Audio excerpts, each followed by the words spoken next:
Film ini dibuka dengan suasana menegangkan di Bandara Jepang tahun 2009. Sebuah kelompok perampok bersenjata berhasil membajak pesawat yang baru saja mendarat. Di luar pesawat, pasukan khusus sudah siaga bersiap menyerbu kapan saja.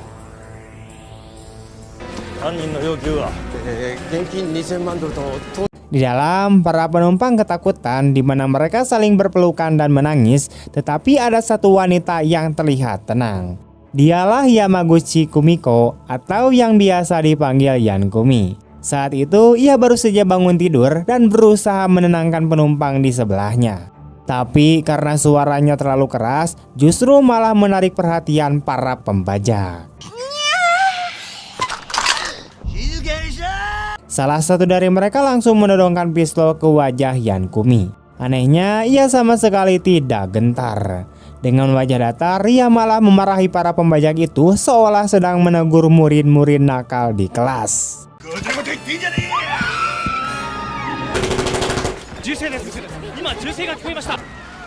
Ketegangan meningkat ketika suara tembakan terdengar di dalam pesawat. Pasukan polisi di luar pesawat segera bersiap menyerbu dan menunggu perintah di depan pintu keluar darurat. Namun betapa terkejutnya mereka ketika mendapati bahwa para pembajak telah berhasil dikalahkan oleh Yankumi seorang diri. Yamaguchi Kumiko, Akado Gakuen Koukou no... Keberanian dan aksinya yang luar biasa disiarkan secara langsung di televisi, membuatnya menjadi selebritas mendadak di seluruh penjuru Jepang. Di rumah, keluarganya menyambutnya dengan bangga dan mengungkapkan betapa mereka mengagumi tindakannya. Dari sini terungkap bahwa Yankumi bukan wanita biasa, di mana ia berasal dari keluarga besar Yakuza yang sangat berpengaruh. Namun di balik asal-usulnya yang menakutkan itu, ternyata Yankumi telah bekerja selama 7 tahun terakhir sebagai guru matematika di Shiroin High School. Ia menyembunyikan jati dirinya sebagai keturunan Yakuza dari para murid dan rekan seprofesinya.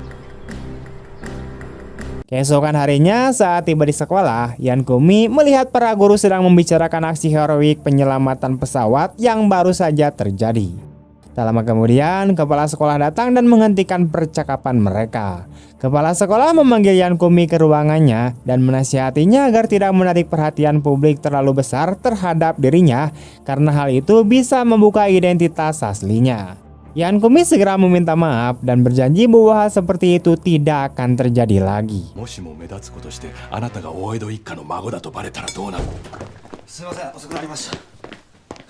Namun pembicaraan mereka tiba-tiba terhenti saat seorang guru magang baru datang.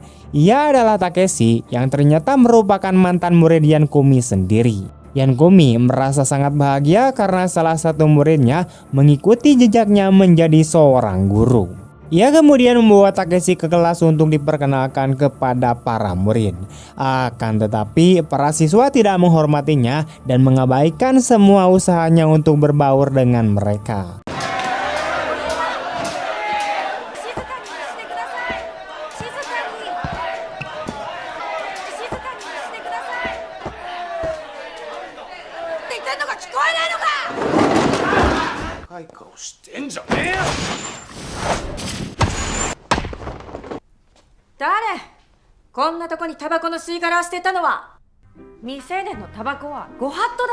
Yankumi kemudian berinisiatif mengundang para siswanya ke lapang agar mereka bisa mengenal Takeshi lebih baik. Sayangnya, tidak satupun murid yang datang, membuat Yankumi kesal dan kecewa. Sementara itu di atap sekolah, terlihat 5 orang murid sedang berbincang.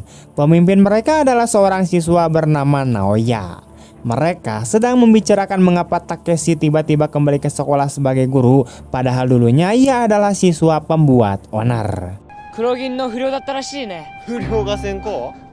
Adegan berikutnya menampilkan para mantan murid Yankumi yang kini sudah lulus berkumpul di sebuah restoran untuk makan bersama. Mereka membicarakan bahwa mereka baru saja melihat Yankumi bersama seorang pria dan merasa terkejut karena tak menyangka Yankumi bisa memiliki pasangan. Saat mereka masih memperdebatkan hal itu, Yankumi datang bersama Takeshi untuk makan siang. Di sana, Yankumi memperkenalkan Takeshi sebagai guru baru di sekolahnya. Setelah suasana kembali tenang, mereka semua memutuskan untuk makan bersama. Di tengah makan, mereka saling bercerita tentang kehidupan masing-masing setelah lulus sekolah. Kemudian, adegan berpindah ke Naoya dan teman-temannya yang sedang nongkrong santai di pinggir jalan. Tiba-tiba, sekelompok geng motor datang dan mencoba memeras uang dari mereka. Melihat hal itu, Naoya dengan cepat melindungi teman-temannya dan memperingatkan geng tersebut agar tidak mengganggu mereka.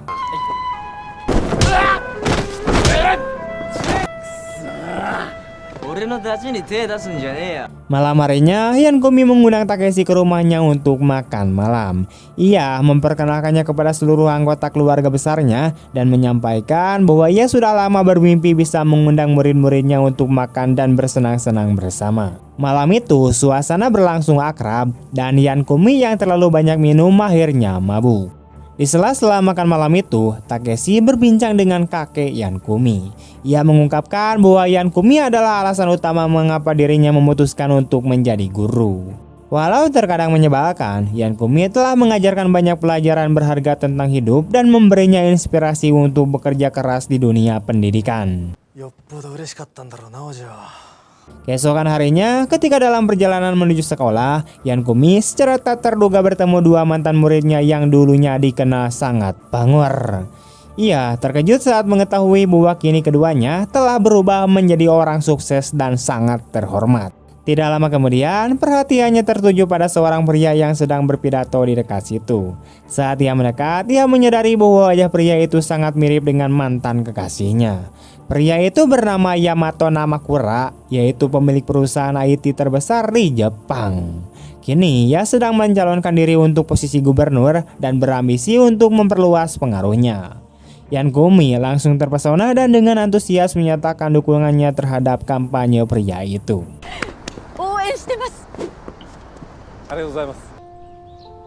Adegan berikutnya kembali ke Shiroin High School, di mana sebuah geng motor datang secara tiba-tiba. Mereka adalah anggota dari kelompok terkenal bernama Black School yang datang untuk membalas dendam kepada Naoya.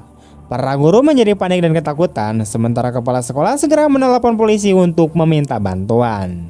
Namun begitu mendengar bahwa polisi sedang menuju lokasi, para anggota Black School memutuskan untuk mundur terlebih dahulu, tapi mereka bersumpah akan kembali untuk menuntut balas.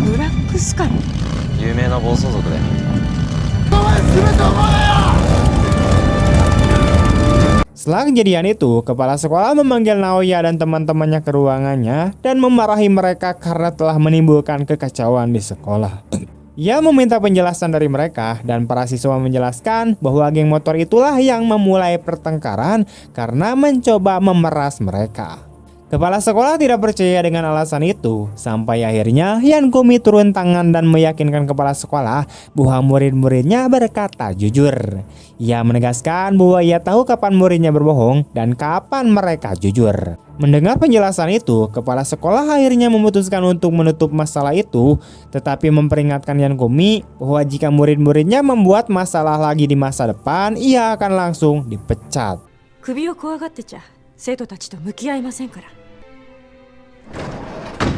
Beberapa waktu kemudian di kelas, Naoya dan teman-temannya terkejut bahwa mengetahui Yankumi telah mempertaruhkan pekerjaannya demi mereka.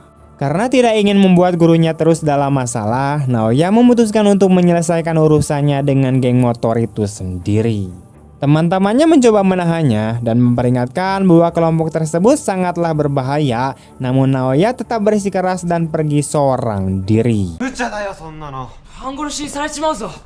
Tak lama kemudian, Yankumi datang ke kelas bersama Takeshi dan baru mengetahui bahwa Naoya telah pergi untuk menghadapi gangster itu. Ia merasa kecewa karena teman-teman Naoya tidak berusaha menghentikannya dan hanya membiarkannya pergi sendirian. Setelah menegur mereka, Yankumi langsung bergegas pergi untuk mencari Naoya.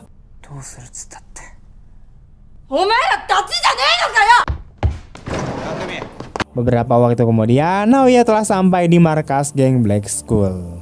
Ia dengan berani memperingatkan mereka agar menjauh dari sekolahnya dan menantang pemimpin geng itu untuk bertarung 1 lawan 1. Namun tantangannya ditolak. Seluruh anggota geng justru menyerang Naoya secara bersamaan dan memukulinya dengan brutal.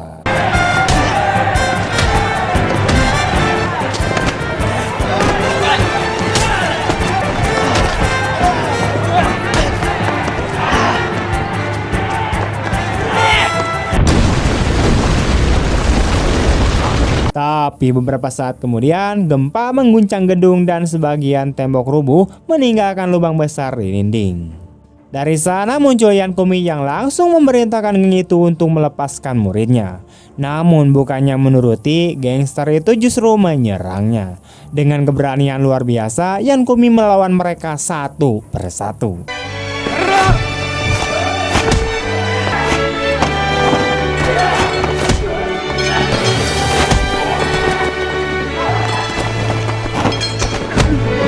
Ia menggunakan setiap kemampuan bela dirinya untuk menjatuhkan lawannya, tapi karena jumlah mereka terlalu banyak, akhirnya ia kelelahan dan jatuh tersungkur. Di saat situasi tampak tanpa harapan, Takeshi datang menolong. Keduanya pun bertarung bersama dan berhasil mengalahkan seluruh gangster hingga mereka kabur ketakutan. Tak lama kemudian, teman-teman Naoya datang dan mengucapkan terima kasih kepada Yankumi atas keberaniannya. Dengan bingung, Naoya bertanya bagaimana mungkin seorang guru biasa bisa bertarung sehebat itu. Yankumi menjawab dengan tegas bahwa ia bisa melawan karena ia sangat peduli pada murid-muridnya.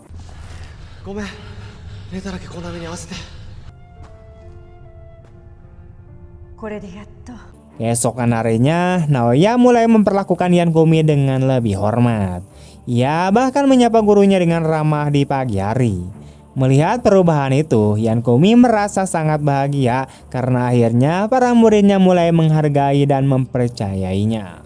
Namun di hari yang sama, beberapa polisi datang ke sekolah. Yankumi panik, mengira kedatangan mereka berkaitan dengan perkelahian yang terjadi semalam. Tapi ternyata bukan. Polisi datang karena salah satu murid bernama Ren Kazuya diduga terlibat dalam kasus peredaran narkoboy. Para guru membela Kazuya, mengatakan bahwa dia adalah siswa baik dan tidak mungkin terlibat hal seperti itu. Namun polisi menjelaskan bahwa dompet milik Kazuya ditemukan di tempat kejadian perkara dan sejak malam sebelumnya ia tidak terlihat lagi. Yankumi menolak percaya bahwa Kazuya bersalah. Ia yakin ada alasan lain di balik semua ini dan memutuskan untuk mencarinya sebelum polisi menemukannya.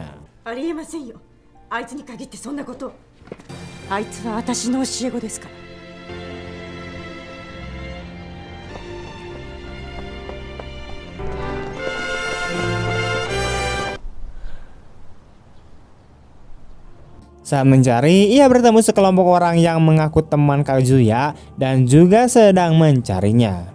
Mereka membagi tugas dan menghabiskan seharian penuh mencari keberadaan Kazuya, tapi hasilnya nihil. Hingga malam tiba, tampak Kazuya sedang bersembunyi di suatu tempat dalam keadaan terluka. Ia menerima telepon dari Yankumi, tapi ragu dan memilih untuk tidak menjawab. Ketika melihat mobil polisi lewat, ia panik dan segera bersembunyi di bawah jembatan.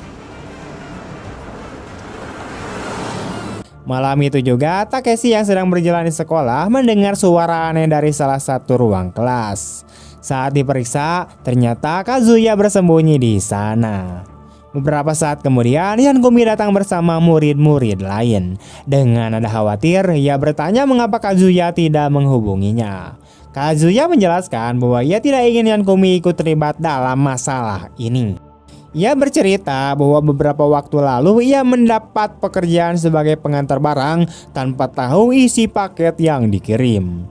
Namun malam sebelumnya, salah satu paketnya jatuh dan pecah, memperlihatkan bahwa isinya adalah narkoboy.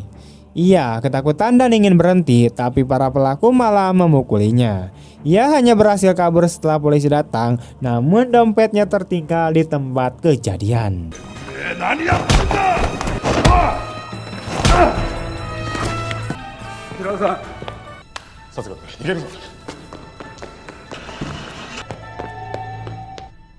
Mendengar penjelasan itu, Yankumi menanyakan alasan Kazuya bekerja. Dengan nada sedih, Kazuya menjawab bahwa ia hanya ingin membantu adiknya yang kesulitan ekonomi. Yankumi yakin bahwa Kazuya tidak bersalah dan menawarkannya tempat aman untuk bersembunyi malam itu bersama teman-temannya. Sesampainya di rumah, Yankumi memerintahkan saudara-saudaranya untuk menyelidiki siapa dalang di balik bisnis narkoboy itu. Tak butuh waktu lama, mereka menemukan bahwa otak di balik semua ini adalah Yamato Nakamura, seorang pengusaha kaya raya yang juga berpengaruh di dunia politik. Karena kekuasaan dan koneksinya yang luas, sangat sulit untuk menjeratnya dengan hukum. Mendengar itu, Yankumi marah besar dan bersumpah akan membuka semua kebusukan Yamato ke publik. Namun tanpa sepengetahuannya, Kazuya dan teman-temannya yang mendengar pembicaraan tersebut memutuskan untuk bertindak sendiri. Mereka ingin melindungi Yankumi dari bahaya, jadi memutuskan untuk mencari bukti ke markas Yamato.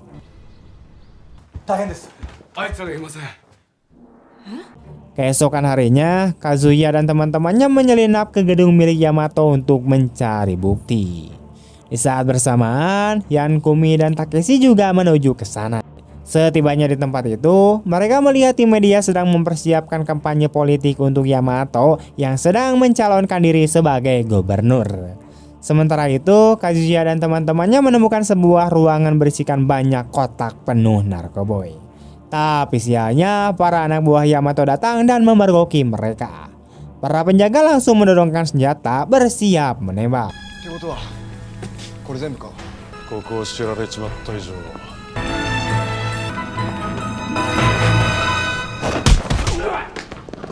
Namun di saat genting itu, Yankumi muncul dan melumpuhkan semua penjaga dengan kecepatan dan keberanian luar biasa. Sementara itu, Yamato sedang memberikan pidato kampanye yang disiarkan langsung di televisi nasional. Dalam pidatonya, ia berjanji akan memajukan kota jika terpilih sebagai gubernur. Namun tiba-tiba, Yankumi naik ke atas panggung dan mengungkapkan semua kejahatan yang dilakukan Yamato di depan kamera. Tak berhenti di situ, para muridnya menyiarkan secara langsung lokasi di mana semua narkoboy disembunyikan. Melihat hal itu, para penunggu Yamato panik dan berhamburan untuk pergi. Kurose-san, anta no shoutai wa?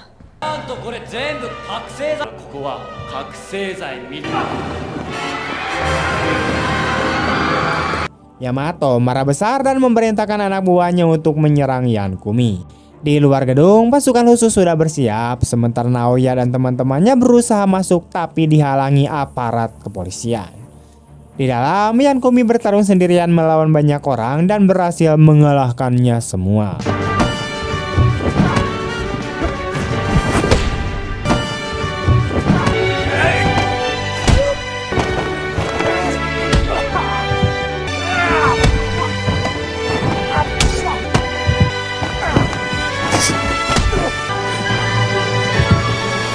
Yamato yang putus asa menodongkan pistol ke arah Yankumi dan menuduhnya telah menghancurkan hidupnya. Namun dengan tenang, Yankumi memintanya untuk menyerah dan mengatakan bahwa tidak ada kata terlambat untuk memulai hidup baru. Setelah perdebatan panjang, Yamato akhirnya menurunkan senjatanya dan menyerahkan diri. Beberapa saat kemudian, pasukan khusus masuk ke gedung dan bersiap menangkap Yamato. Yankumi meminta agar mereka tidak menembaknya karena ia sudah menyerah. Yamato pun dibawa keluar dalam keadaan aman, sementara seluruh negeri dibuat kagum oleh keberanian Yankumi. Keesokan harinya, Yankumi menjadi sosok yang sangat terkenal. Ia dipuji oleh para guru, murid, bahkan kepala sekolah atas keberaniannya dan juga masyarakat Jepang. Di kelas, ia mengajak murid-muridnya untuk bermain kejar-kejaran di lapangan. Awalnya semua diam, tapi setelah Naoya memulai, seluruh siswa pun ikut berlari gembira bersama Yankumi. Suasana penuh tawa dan kebahagiaan pun menutup kisah mereka. Dan disitulah film ini pun tamat. Film ini mengajarkan bahwa kebaikan dan keberanian sejati tidak selalu datang dari mereka yang terlihat sempurna di mata dunia. Yankumi yang lahir dari keluarga Yakuza yang keras membuktikan bahwa masa lalu bukanlah penghalang untuk menjadi orang baik dan bermanfaat bagi sesama. Ia menunjukkan bahwa menjadi guru bukan sekadar mengajar pelajaran di kelas, tetapi juga menuntun murid-muridnya untuk memahami arti tanggung jawab, persahabatan, dan keberanian untuk menghadapi kesalahan. Lewat caranya yang keras tapi penuh kasih, Yan Kumi mengingatkan kita bahwa setiap orang berhak punya kesempatan untuk berubah dan memperbaiki diri. Tidak peduli seberapa buruk apapun masa lalumu, selama kamu masih mau berjuang dan tetap setia pada nilai-nilai kebaikan, kamu bisa membawa perubahan bukan hanya untuk dirimu sendiri, tapi juga untuk orang lain di sekitarmu.